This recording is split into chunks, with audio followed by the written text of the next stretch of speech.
Face aux Brestois, Ludovic Batelli et ses hommes doivent retrouver la clé du succès. Si ce n'est pas le cas, supporters, dirigeants et joueurs prendront peut-être conscience que l'Estac est finalement à sa place en milieu de tableau. On a un grand principe dans la vie, c'est qu'on n'a que ce qu'on mérite. Donc effectivement, en plus, on a joué deux équipes de bas de tableau. On a été incapable de remporter au moins un des deux matchs. On n'a pris qu'un point sur ces deux matchs. Là, on rencontre une équipe qui est aussi, je dirais, à 23, donc pas très très loin de nous. Donc ça va être un match difficile parce que cette équipe de Brest a aussi besoin de points.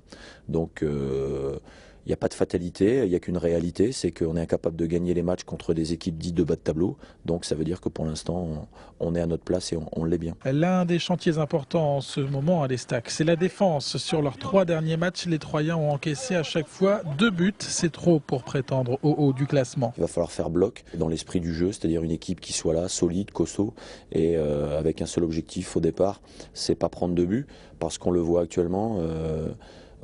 Le mental est redevenu à nouveau un peu friable, la qualité de jeu est somme toute très moyenne, et quand en plus on se permet de prendre un but en premier, je dirais que l'équipe vole un petit peu en éclats. Pour rebondir, les Troyens doivent retrouver un bloc équipe solide. Un nouveau schéma tactique a été élaboré ce matin lors du dernier entraînement.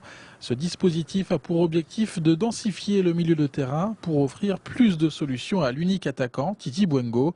L'effectif lui aussi bouge. Les jeunes joueurs comme Abdou Sissoko, Mathieu Baudry et Fabrice Nsakala doivent profiter des blessures des joueurs cadres pour se montrer et pour rassurer leur entraîneur. On a des jeunes joueurs de qualité qui apportent quelque chose, je dirais, dans le dynamisme, notamment sur le plan offensif, dans la volonté de faire les choses, mais on le perd aussi en termes de maturité et d'expérience. Donc il va falloir trouver rapidement une profondeur d'effectif, une profondeur de banc et un savant mélange, je dirais, de jeunes joueurs fougueux ayant envie de montrer plein de choses, et puis aussi pouvoir garder les joueurs cadres et pouvoir s'appuyer aussi sur cette expérience. Face à des Bretons 16e au classement, l'Estac doit enfin montrer son potentiel. Sinon, l'ambiance dans le vestiaire troyen risque de devenir vite morose pour la suite de la saison.